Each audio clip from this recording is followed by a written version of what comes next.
Hi guys, तो ये हमारा न्यू ब्लॉग है। तो हम सीधे स्कूल से आकर वीडियो बनाने लग गए हैं।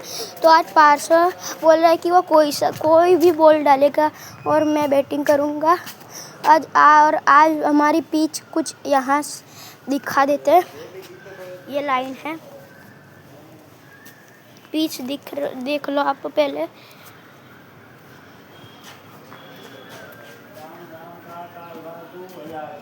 ये मेरा पैर दिख रहा है, वहाँ से बॉल डालेगा। चलो हम अपना वो मतलब फ़ोन सेट कर देते।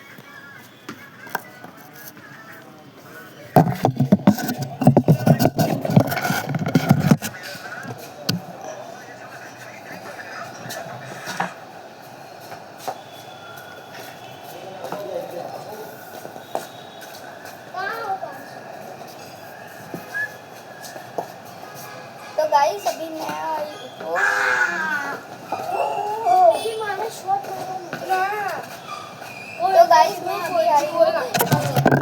तो गाइस मुझे पता ही नहीं था पार्सल एक स्पिन डालने वाला है। मुझे लगा बॉल सीधी आएगी।